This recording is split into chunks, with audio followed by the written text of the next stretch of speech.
नमस्कार दोस्तों, स्वागत है आप सभी का एक बार फिर से। मैंने आपको पहले ही कहा है 2024 हमारा सिलेक्शन ईयर बनने वाला है और बस इस बार आप कंसिस्टेंट रेगुलर रहिए, कंटेंट प्रैक्टिस करते रहिए।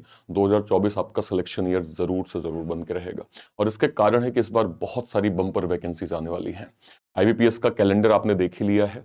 इससे पहले अभी हमने NIACL से पहले हमने UIICL का AO और असिस्टेंट का भी नोटिफिकेशन देखा था। कुछ दिन पहले पेपर में कटिंग आई थी जहां पे NIACL असिस्टेंट के बारे में हमें थोड़ा डिटेल बताया गया था और आज फाइनली उसका नोटिफिकेशन हमें वेबसाइट में मिल गया है। तो यस, NIACL असिस्टेंट का नोटिफिकेशन आ गया है। टोटल 300 वैकेंसीज हैं। इस पे पूरा हम लोग डिटेल बात करने वाले हैं। जॉब प्रोफाइल क्या है, एलिजिबिलिटी क्या है, एग्जाम पैटर्न क्या है, सिलेबस क्या है, प्रीवियस ईयर कट ऑफ क्या है, सिलेक्शन प्रोसेस कैसे होगा और आपकी सैलरी किस तरह से मिलने वाली है। तो अगर आप चैनल पे नए हैं तो चैनल को सब्सक्राइब जरूर करिएगा और इस वीडियो को मैक्सिमम शेयर भी जरूर करिएगा। चलिए स्टार्ट करते हैं।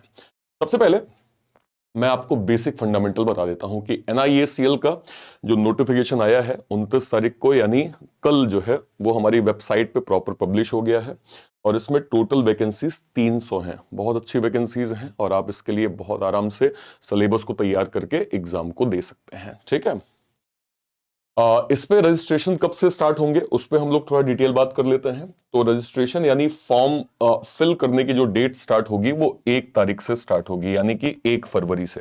कब तक चलने वाली है? 15 फरवरी तक आप इस फॉर्म को फिल यहाँ पे कर सकते हैं। इसके अलावा जो आपके एग्जाम होंगे, 2 लेवल के एग्जाम होंगे, एक प्रीलिम्स होगा, एक मेंस होगा। जो आपका प्रीलिम्स का एग्जाम होगा वो आपका होने वाला है 2 तारीख को, 2 मार्च को, यानी सैटरडे को आपका प्रीलिम्स का एग्जाम होगा। यानी मोटा मोटा हमारे पास 1 से सवा महीने का समय होगा। मेंस का जो एग्जाम होगा वो आपको प्रायरली बताया जाएगा। जो भी आपके एडमिट कार्ड्स होंगे वो एग्जाम के 7 दिन पहले आपको वेबसाइट में दिख जाएंगे। ठीक है, सैलरी की अगर मैं बात करूं तो मैं आपको डायरेक्टली बता देता हूं कि NIACL की सैलरी जो है वो आपका ग्रॉस बन के, इन हैंड बन के आपका 37 के आपको सैलरी यहां मिलने वाली है। ठीक है, तो 37,000 अपने आप में एक अच्छा नंबर है। और सबसे अच्छी चीज कि आप इंश्योरेंस की जॉब में जा रहे हैं जो कि वेल सेटल जॉब होती है ना। वर्क लाइफ बैलेंस के साथ आप इसको देख सकते हैं और इसमें ग्रोथ भी काफी अच्छी है जिसपे हम लोग आगे बात करने वाले हैं। ठीक है, नेक्स्ट। अब अगर मैं एलिजिबिलिटी क्राइटेरिया की बात करूं जिसमें एजुकेशनल क्वालिफिकेशन क्या होती है, तो अगर आप NIACL का फॉर्म भरना चाह रहे हैं तो आपके पास चाहे BA की डिग्री हो, चाहे BCom की हो, चाहे BSc की हो, चाहे BTech हो, कोई भी डिसिप्लिन से आपने अगर ग्रेजुएशन किया हुआ है तो आप इस फॉर्म को प्रॉपर फिल कर सकते हैं। इंपॉर्टेंट चीज यहां पे है कि आपको रीजनल लैंग्वेज आना चाहिए, यानी कि जो हम लोग LPT यानी लैंग्वेज प्रोफिशिएंसी टेस्ट जानते हैं वो आपका यहां पे होगा। यानी कि लेट सपोज, मान लीजिए अगर मैंने महाराष्ट्र से फॉर्म भरा है तो मुझे मराठी बोलते हुए आना चाहिए, लिखते हुए आना चाहिए और समझते हुए भी आना चाहिए। तो ध्यान रखिएगा, ये मेक श्योर करिएगा कि आप जिस भी रीजन से फॉर्म भर रहे हैं वहां की लोकल लैंग्वेज आपको बहुत अच्छे से आनी ही चाहिए। ठीक है, नेक्स्ट। एज की अगर मैं बात करूं तो एक एक यानी 1 जनवरी से आपकी एज को यहां काउंट किया जाएगा। अकॉर्डिंगली आपकी एज मिनिमम 21 साल होनी चाहिए और मैक्स टू मैक्स 30 साल होनी चाहिए। 21 से कम नहीं चलेगा, 30 से ज्यादा भी नहीं चलेगा। अब अगर मैं यहां पे देखूं तो कुछ हमें एज के रिलैक्सेशंस भी दिए हुए हैं, जिसपे अगर मैं देखूं तो अगर आप SC ST से बिलोंग करते हैं तो आपको 5 साल का रिलैक्सेशन मिलता है। अगर आप OBC से बिलोंग करते हैं तो आपको 3 साल का रिलैक्सेशन मिलता है। अगर पर्सन विथ बेंचमार्क डिसेबिलिटी है तो उनको 10 साल का रिलैक्सेशन मिलता है। एक्स सर्विस मैन अगर हैं तो आपको आपके जो भी डिफेंस फोर्सेस का एक्चुअल पीरियड सर्विस है उस पे 3 साल subject to maximum of 45 years. तो ये आपका एक्स सर्विस मैन का भी क्राइटेरिया है और भी क्राइटेरिया इसमें दिए हुए हैं। अब अगर मैं फॉर्म फी की बात करूं कि आप NIACL का अगर फॉर्म भर रहे हैं तो कितने चार्जेस यहां लगने वाले हैं, तो अगर आप SC ST या PWBD से बिलोंग करेंगे तो आपके चार्जेस यहाँ पे 100 रुपए केवल लगने वाला है। और अगर आप यहाँ पे जनरल से बिलोंग करते हैं या आप यहाँ पे EWS से बिलोंग करते हैं या OBC से बिलोंग करते हैं तो आपकी फी यहाँ पे 850 रुपए रहने वाली है। ठीक है, आई होप आपको ये क्लियर हुआ होगा। नेक्स्ट पे आते हैं। अब यहां पे हम लोग एक बार कट ऑफ की बात कर लेते हैं कि भाई कट ऑफ क्या था, पहले कितना कट ऑफ था। तो मैं आपको 2018 का डिटेल यहां पे दिखा रहा हूं। देखिए 2018 के डिटेल के अकॉर्डिंग, जैसे इंग्लिश है, रीजनिंग है और मैथ्स है, आप इससे अनुमान लगा सकते हैं 30 नंबर का पेपर है। अगर आप जनरल कैटेगरी से थे 2018 में तो आपका कट ऑफ गया था 14.75, और अगर आप SC ST OBC PC EX यानी एक्स सर्विसमैन, राइट, तो आपका कट ऑफ यहां पे गया था 11। अगर मैं रीजनिंग की बात करूं 35 क्वेश्चन में अगर आप जनरल के थे तो आपका कट ऑफ यहाँ पे 16 गया था। SC SC OBC यहाँ पे कट ऑफ 11 गया था। अगर मैं यहाँ पे मैथ्स की बात करूं तो अगर आप जनरल से थे आपका कट ऑफ 17 था, और अगर मैं SC ST OBC की बात करूं तो यहाँ पे कट ऑफ 13.50 गया था। तो ये 2018 का एनालिसिस है, इसके अकॉर्डिंग आप 2024 को अपने अकॉर्डिंग देख सकते हैं। इस पे अगर मैं मेंस की बात करूं, देखिए मेंस का भी कट ऑफ है। तो अगर मैं स्टेट वाइज यहां पे देखूंगा, जैसे कुछ कुछ स्टेट में बता देता हूं, बाकी आपको दिख रहे होंगे तो आप अकॉर्डिंगली देख सकते हैं। जैसे बिहार का जो कट ऑफ गया था वो 169.38 गया था मेंस का। एंड छत्तीसगढ़ का कट ऑफ 171.57, दिल्ली का कट ऑफ 171.87, देन आपका गुजरात का cut off 164.38 accordingly. Himachal Pradesh का कट ऑफ आपका 173.77। नेक्स्ट अगर मैं बात करूं, लेट्स सपोज मध्य प्रदेश का कट ऑफ गया था 170.90। मैं जनरल का बता रहा हूं, आप ST भी देख सकते हैं, SC भी देख सकते हैं, OBC भी वहां दिया हुआ है, मैं जनरल को यहां पे डिफाइन कर रहा हूं। अगर मैं ओडिशा की बात करूं तो ओडिशा का कट ऑफ 169.69 था। अगर मैं पुडुचेरी की बात करूं तो कट ऑफ 177 गया था। पंजाब की बात करें 179 यहां पे गया था। राजस्थान 176 यहां कट ऑफ गया था। Apart from this Tamil Nadu 164 cut off गया था, तेलंगाना 168, त्रिपुरा 172, उत्तर प्रदेश 173 और वेस्ट बंगाल का कट ऑफ 146.88 गया था। तो ये आपका मेंस का भी प्रॉपर यहां पे कट ऑफ हो गया। अब अगर मैं पैटर्न की बात करूं कि किस तरह के पैटर्न आपके NIACL असिस्टेंट में आपको देखने को मिलेंगे, तो दो तरह के आपके एग्जाम होंगे, एक प्रीलिम्स होगा, एक मेंस होगा। प्रीलिम्स में आपके 3 सब्जेक्ट हैं, मैथ, रीजनिंग और इंग्लिश, जिसमें आपको मैथ और रीजनिंग 35 क्वेश्चन 35 आपके मार्क्स होंगे। इंग्लिश में आपके 30 क्वेश्चन 30 मार्क्स होंगे। टोटल आपको 20 मिनट का पर सब्जेक्ट समय मिलेगा, मतलब टोटल 1 घंटे का समय मिलेगा। 100 क्वेश्चंस होंगे, 100 आपके मार्क्स यहां होने वाले हैं। ये हो गई बात प्रीलिम्स की। जब हम मेंस में जाएंगे तो मेंस में आपका इस तरह का कुछ सिलेबस यहां पे मिलने वाला है, जिसमें आप देख सकते हैं रीजनिंग जो है वो आपकी 40 क्वेश्चन 50 मार्क्स, इंग्लिश आपका 40 क्वेश्चन 50 मार्क्स, मैथ्स आपका 40 क्वेश्चन 50 मार्क्स, GA आपका 40 क्वेश्चन 50 मार्क्स, देन कंप्यूटर आपका 40 क्वेश्चन 50 मार्क्स, यानी टोटल आपको 200 क्वेश्चन यहां मिलने वाले हैं। 250 आपके मार्क्स होंगे और 2 घंटे का समय आपको दिया जाएगा मेंस में। इस चीज को ध्यान रखिएगा। ये कंप्लीट सिलेबस आपका या पैटर्न अगर मैं कहूं तो ये NIACL असिस्टेंट का है। ठीक है, तो हमने प्रीलिम्स भी जान लिया, हमने मेंस भी जान लिया। अब इंपॉर्टेंट ये है कि हमें ये पता चल रहा है कि एग्जाम का सिलेबस क्या है और किस तरह से हमें NIACL को प्रॉपर पढ़ना है। तो सबसे पहले हम लोग सिलेबस की बात कर लेते हैं। चलिए शुरुआत करते हैं मैथ्स से। देखिए मैथ्स में आपको 3 तरह के सेक्शन मिलते हैं, एक स्पीड मैथ्स होता है, एक अर्थमेटिक होता है, एक DI का पार्ट होता है। स्पीड मैथ्स आपको प्रीलिम्स में तो पढ़ना ही है, क्योंकि आपका एक बेसिक कैलकुलेशन ट्रिक आपकी इंप्रूव होगी। दूसरा, इसका बहुत हद तक फायदा आपको मेंस के एग्जाम में मिलता है।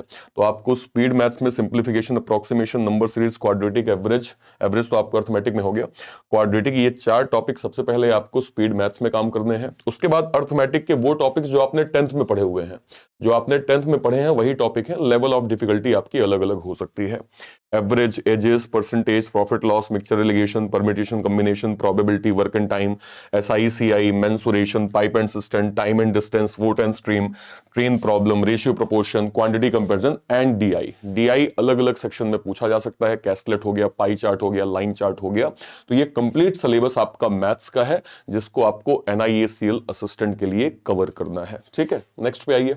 अब जब मैं बात करूं इंग्लिश की, तो इंग्लिश 2 तरह के सेक्शन है। एक ग्रामेटिकल पार्ट जो आपने 10th लेवल में पढ़ा है वही यहां पे पूछा जाता है। लेवल ऑफ डिफिकल्टी आपकी अलग अलग यहां पे हो सकती है। आप यहां पे देख सकते हैं sentence correction, phrase replacement, error spotting, basic grammatical जो भी फंडामेंटल्स है, नाउन प्रोनाउन या फिर मैं preposition, adverb, adjective, subject verb agreement, ये सारे फंडामेंटल हो गए। वोकैब में आपका antonym, synonym, cloze test, fill in the blanks, word replacement, word exchange, fillers, word uses, phrase uses, match the column, right. Apart from this passage base RC आपके आती है, क्या कहते हैं इंग्लिश के पेपर में, तो आपका RC हो गया, पैराजंबल हो गया, सेंटेंस कनेक्टर हो गया, ऑड वन आउट हो गया, थीम बेस्ड आपके सवाल हो गए। ये सारा पैटर्न आपको इंग्लिश का मिलेगा अगर आप NIACL असिस्टेंट को टारगेट कर रहे हैं।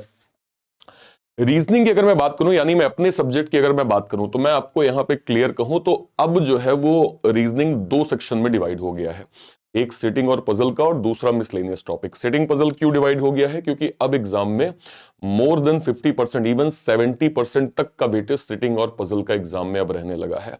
आप देख सकते हैं, चाहे शेड्यूल पजल हो गया, टेबुलर पजल हो गया, बॉक्स पजल हो गया, फ्लोर पजल हो गया, मिसलेनियस में अगर मैं फ्लैट फ्लोर कहूं, मैट्रिक्स जो है वो पजल कहूं, अनसर्टेन फ्लोर कहूं, तो ये सारे पैटर्न आपको फ्लोर में या मैं कहूं पजल में मिलते हैं। लीनियर सेटिंग में सिंगल रो हो गई, यानी एक ही रो, या फिर पैरेलल रो है, दो रो हैं, सिंगल डायरेक्शन हो गया या फिर डबल डायरेक्शन हो गया, circular arrangement, rectangular arrangement, blood based question और मिसलेनियस जो भी सेटिंग के सवाल हैं वो सब पूछे जाते हैं, चाहे प्रीलिम्स की बात हो चाहे मेंस की बात हो। अगर मैं मिसलेनियस टॉपिक्स की यहाँ पे बात करूं, तो कुछ टॉपिक जो आपके लिए काफी इंपॉर्टेंट है, जैसे अल्फाबेट या अल्फा न्यूमेरिक सीरीज, बहुत इंपॉर्टेंट टॉपिक है। Inequality, coding decoding, syllogism, order ranking, direction distance, right, blood relation भी इसमें था, मेंशन नहीं किया मैंने, राइट, ठीक है। मेंस में आपका मशीन इनपुट आउटपुट हो जाएगा, डेटा सफिशिएंसी हो जाएगा। ये वो टॉपिक्स हैं जो आपके प्रीलिम्स में भी प्रॉपर काम आने वाले हैं, मेंस में भी काम आएंगे। मेंस में आपका सिलॉग तो पूछेगा ही, कोडेड सिलॉग पूछ लेगा, रिवर्स सिलॉग पूछ लेगा। ऐसे इनइक्वालिटी आपका डायरेक्ट तो पूछता ही है, कोडेड इनइक्वालिटी, रिवर्स इनइक्वालिटी, ये सारे फंडामेंटल आपके प्रीलिम्स में भी काम आएंगे, मेंस में भी आपके प्रॉपर यहां पे काम आने वाले हैं, ठीक।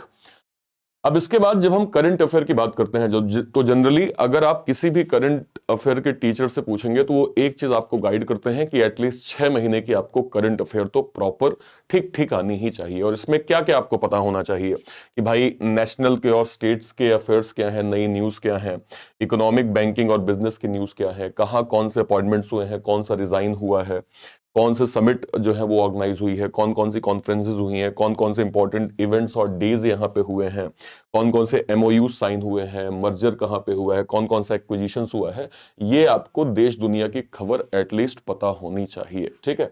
इसके अलावा अगर मैं इकोनॉमिक और बैंकिंग अवेयरनेस की बात करूं, तो आपको रेगुलेटरी बॉडीज के बारे में पता होना चाहिए। रेगुलेटरी बॉडीज क्या होती हैं? जैसे सेबी हो गया, नाबार्ड हो गया, राइट, ठीक है, इन सब के बारे में कि कब बने थे, है ना, क्या क्या इनका इतिहास था, राइट।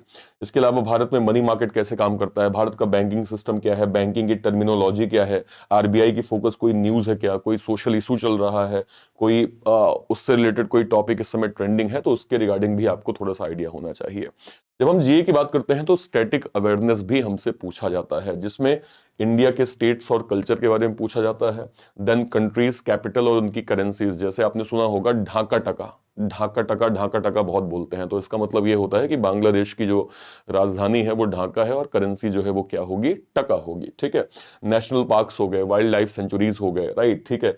पॉलिटिशियन, सांसद और उनके संसदीय क्षेत्र, जैसे फॉर एग्जांपल कि आपको पता होना चाहिए कि जो हमारे प्रधानमंत्री जी हैं वो बनारस से सांसद हैं, तो ये आपको थोड़ा बहुत आइडिया इसका भी होना चाहिए, ठीक है। चलिए नेक्स्ट पे आते हैं। कंप्यूटर का भी सिलेबस इसमें होता है, और कंप्यूटर के बारे में भी आपको जानना बहुत आवश्यक है, जिसमें आपका जो मेन सिलेबस है कि भाई कंप्यूटर का इतिहास क्या रहा है, फंडामेंटल्स क्या है कंप्यूटर के, एमएस ऑफिस कैसे काम करता है, इसके अलग अलग टाइप्स क्या है, MS office, power point, right, excel sheet, इन सब के बारे में आइडिया होना चाहिए। कंप्यूटर के अलग अलग एब्रिविएशंस क्या होते हैं, है ना, बेसिक कंप्यूटर क्या कहते हैं ऑपरेशन क्या होता है, हार्डवेयर क्या होता है, सॉफ्टवेयर क्या होता है, किस किस टाइप के हार्डवेयर या सॉफ्टवेयर होते हैं, मेमोरी कैसे काम करती है, स्टोरेज सिस्टम कैसे काम करता है, कंप्यूटर की अलग अलग लैंग्वेजेस क्या होती हैं, हमने सुना है मशीन लैंग्वेज होती है, असेंबली लैंग्वेज होती है, क्या होती हैं ये, राइट, ठीक है। ऑपरेटिंग सिस्टम मैंने आपको बता ही दिया। कंप्यूटर नेटवर्किंग का भी जो है वो बेसिक कॉन्सेप्ट आपसे पूछा जाता है। इंटरनेट के बारे में, ईमेल के बारे में, मेंटेनेंस और सिक्योरिटी हमें ऑनलाइन या कंप्यूटर में कैसे कर सकते हैं, वो सारी चीजें आपको यहाँ पे पढ़नी होती हैं। हालांकि सिलेबस आसान होता है, बहुत टफ आपका कंप्यूटर का सिलेबस तो नहीं होता है, ठीक है। नेक्स्ट पे आते हैं। तो अगर मैंने आपको बताया तो सैलरी तो मैंने आपको बताई दी कि इंस्टेंट सैलरी आपको जो मतलब इनिशियल लेवल की जो सैलरी है वो 37,000 रुपए यहाँ पे मिलती है। जॉब प्रोफाइल क्या होती है, जॉब प्रोफाइल जानना बहुत आवश्यक है। देखिए, अगर मैं यहाँ पे कहूँ कि एज अ NIACL असिस्टेंट आप सबसे पहले, है ना, इशुइंग पॉलिसीज के लिए आप क्या होते हैं, अकाउंटेबल होते हैं, राइट। ठीक है, इसमें जो भी पॉलिसी, जैसे आप सिंपल किसी बैंक में जाते हैं और बैंक में एक जो क्लर्क वर्क करते हैं, ऐसे ही सेम आप मानिए कि NIACL असिस्टेंट की भी यहाँ पे वर्किंग सेम होती है। बस डिफरेंस ये होता है कि वहां बैंकिंग का काम करना होता है, यहाँ इंश्योरेंस के काम करने होते हैं। NIACL assistant will be responsible for assisting administrative officer, यानी जैसे आप पीओ को जो है वो पीओ आपको मतलब सुपरवाइज करते हैं, ऐसे ही यहाँ पे आपको एओ जो है वो देख रहे होते हैं और आपको एओ को बेसिकली असिस्ट करना होता है। ठीक है, इसके अलावा पब्लिक डीलिंग नहीं करनी होती, ये अच्छी चीज है, राइट। ठीक है, आपको पॉलिसी इशू करना हो गया, राइट। ठीक है, फाइनेंशियल डेटा आपको वहां पे देखने होते हैं, राइट। ठीक है, क्लेम्स वगैरह जो भी आप चूंकि आप जानते हैं इंश्योरेंस में है, राइट। ठीक है, तो क्लेम्स के सेटलमेंट होते हैं, किसने क्लेम कर दिया है ना कि हमारे साथ ऐसा हो गया, हमें ये चाहिए, हमने ऑलरेडी हम इसके मेंबर हैं, तो वो सब आपको देखना होता है कि कैसे वो स्मूथ प्रोसेस के साथ जो कस्टमर है, क्लाइंट है, उनके पास वो काम डन हो जाए। ठीक है, अपार्ट फ्रॉम दिस आपको बैलेंस शीट देखनी है, पेमेंट्स देखने हैं, अकाउंटिंग के ट्रांजैक्शंस देखने हैं। ये बेसिक जो एक इंश्योरेंस इंडस्ट्री के जो वर्क होते हैं वो असिस्टेंट को भी यहाँ पे मैनेज करने होता है। ये काम एओ को भी करना होता है और असिस्टेंट को भी यहाँ पे करना होता है। ठीक है, नेक्स्ट जॉब प्रोफाइल की अगर मैं बात करूं तो डायरेक्टली अगर मैं सिंपल ये कहूं तो भाई डेली ट्रांजैक्शन एक्टिविटीज को भी आपको देखना है, लोन रिलेटेड एक्टिविटीज को भी आपको देखना है, राइट। ठीक है, पब्लिक रिलेशंस जो कि आपको कस्टमर के साथ है ना, पब्लिक रिलेशन आपके कैसे होने चाहिए, है ना, और वो उस पे आपको मतलब देखिए किसी भी बैंक में या इंश्योरेंस में अगर आप काम कर रहे हैं तो पब्लिक रिलेशन तो आपको बिल्ड करना ही है, क्योंकि एट द एंड हर किसी का अपना एक बिजनेस जो है वो ग्रो, चाहे वो SBI बैंक हो, चाहे वो इंश्योरेंस हो, हर कोई चाहते हैं कि उनका बिजनेस लगातार ग्रो होता रहे। तो उसके लिए आपकी जितनी भी पब्लिक रिलेशन, पब्लिक डीलिंग होती है वो एटलीस्ट अच्छी होनी चाहिए, बेटर होनी चाहिए, ताकि आपके यहाँ बिजनेस ज्यादा से ज्यादा आ सके। ठीक है, कोई ये नहीं देखता कि वो SBI में मतलब SBI की वो ब्रांच है, SBI के एम्प्लॉयज से वो ब्रांच चलती है। ऐसे ही कहीं भी कोई इंश्योरेंस का अगर बेस सेक्टर है तो उनको एम्प्लॉयज से ही चलता है। ठीक है, चलिए स्कोप अगर मैं देखो पहले 6 महीने NIACL असिस्टेंट में आप एज अ प्रोविजन के तौर पे काम करते हैं, पहले 6 महीने। ठीक है, फिर उसके बाद आपको इंटरनल एग्जाम्स के थ्रू अपॉर्चुनिटी मिलती है प्रमोट होने की, इंटरनल एग्जाम्स के थ्रू आपको अपॉर्चुनिटी मिलती है, ध्यान रखिएगा। ठीक है, और इंटरनल एग्जाम जो है वो बिल्कुल ट्रांसपेरेंट होते हैं, कभी भी ये मत सोचिएगा कि इंटरनल एग्जाम्स है तो हो सकता है कुछ कम ज्यादा हो जाए, एकदम ट्रांसपेरेंट होते हैं, राइट। ठीक है, और सबसे बेस्ट चीज ये है कि NIACL असिस्टेंट के थ्रू जो जहां आप काम कर रहे हैं, इंटरनल एग्जाम्स और आपकी जो भी एक वर्किंग है उसको देखते हुए आपका प्रमोशन एज अ AO भी हो जाता है, एज अ मैनेजर भी आपका हो जाता है। तो सब कुछ आपकी मेहनत पे डिपेंड करता है कि आप काम कितना बेहतर कर रहे हैं, आप इंटरनल एग्जाम्स को कैसा दे रहे हैं, और आपका जो ग्राफ है वो किस तरह से ग्रो हो रहा है, उसके अकॉर्डिंग आपको नई नई जिम्मेदारियां भी दी जाती हैं जो कि आपके कैरियर के लिए काफी इंपॉर्टेंट हो जाती हैं। ठीक है, नेक्स्ट एक चीज हमेशा ध्यान रखिएगा कि जो आपका NIACL असिस्टेंट है, ये आप मानिए कि कल्चर के मामले में RBI का नेक्स्ट है, बहुत अच्छा कल्चर होता है। मतलब मेरे तो कई स्टूडेंट जो है वो NIACL असिस्टेंट में पोस्टेड हैं, वो कहते हैं कि सर वाकई इतना अच्छा एक एनवायरनमेंट NIACL जो है वो प्रोवाइड करते हैं, और मतलब मैं सिंपल कहूं तो बेटर वर्क इन्वायरमेंट आपको मिलता है। मतलब सिंपल मैं कहूं तो आप ऑफिस का भी काम कर लेते हैं, खुद की फैमिली को भी टाइम दे पाते हैं, वर्क लाइफ बैलेंस आप प्रॉपर कर लेते हैं, ये एक बेस्ट पार्ट इसका होता है। कस्टमर डीलिंग ना के बराबर होती है, मतलब ऐसा मैं नहीं कहूंगा कि नहीं होती है, बट ना के बराबर होती है, तो इसका फायदा आपको मिलता है कि आप थोड़ा सा चीजों को बैलेंस कर पाते हैं। तो ये बहुत अच्छी चीज है कि आपके करियर का ग्रोथ और स्कोप इस पे जुड़ा होता है।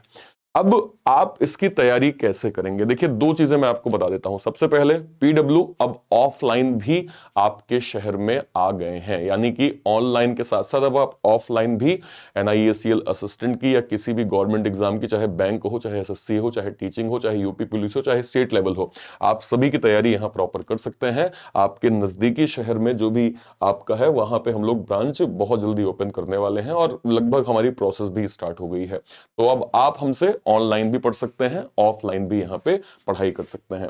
अपार्ट फ्रॉम दिस एक इंपॉर्टेंट चीज है कि फिलहाल जो बैंक महापैक है, बैंक महाविश्वास पैक है, इसमें हमने 2x वैलिडिटी यहाँ पे दी हुई है। क्या होता है 2x वैलिडिटी? देखिए, बैंक महाविश्वास पैक में जितने भी आपके एग्जाम सभी हैं, चल रहे हैं, ये आने वाले टाइम पे आएंगे। देखिए, चाहे वो IBPS हो गया, SBI हो गया, RRB हो गया, LIC हो गया, RBI हो गया, NIACL हो गया, FCI हो गया, SIDBI हो गया, नाबार्ड हो गया, IDBI, किसी भी एग्जाम का प्री मेंस जो भी है, उन सब के बैचेस हम यहाँ पे लॉन्च करेंगे, जो आपको फ्री ऑफ कॉस्ट यहाँ मिलने वाले हैं। इसमें आपको क्लास की नोट्स मिलेगी, क्लास का कंटेंट मिलेगा, डाउट्स के लिए 24/7 आपको यहाँ पे समाधान दिया जाएगा, मॉक टेस्ट आपको दिए जा रहे हैं, इंटरव्यू के बैचेस आपको मिलेंगे, क्लासेस आपको लाइव मिलेगी, रिकॉर्डेड मिलेंगी, आपको रेगुलर बेस पे सेक्शनल टेस्ट, कंप्लीट आपको टेस्ट मिलने वाला है। तो ये फी जो है वो आपकी 2499 यहाँ पे रखी गई है, जो कि डिस्काउंटेड प्राइस है, जो कि 31 जनवरी तक इसकी लास्ट डेट है।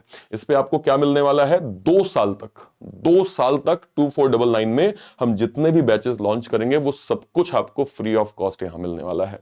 और बैंक महाविश्वास पैक की जो फी है वो 2199 है, जिसमें 1 साल तक सेम कॉन्सेप्ट, सारे के सारे बैचेस आपको इसके अंदर फ्री ऑफ कॉस्ट यहां पे मिलने वाले हैं। कुछ मैं आपको ग्लिम्स दिखा देता हूं बैचेस के, कि किस तरह से हम लोग बैचेस लॉन्च करते हैं।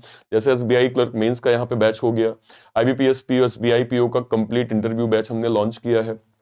अपार्ट फ्रॉम दिस बैंकिंग का फाउंडेशन बैच भी हमने बेसिक से लॉन्च किया है। तो ये सारे बैचेस हैं जो अभी आए हैं, जो इसके पैक के अंदर जो है वो इंक्लूडेड है। अपार्ट फ्रॉम दिस भविष्य में भी जो भी नए बैचेस आएंगे उन सबको हम इसके अंदर प्रॉपर यहाँ पे इंक्लूड करने वाले हैं। सो आई होप आपको ओवरऑल NIACL असिस्टेंट का जो डिटेल इंफॉर्मेशन जानना था वो सब मैंने बता दिया है। कहीं भी कोई क्वेरी होती है आप वीडियो के कॉमेंट सेक्शन में जरूर बताइएगा। फिलहाल के लिए सेशन को इतना ही रखते हैं। Till then bye bye, thank you so much, Jai Hind, thank you.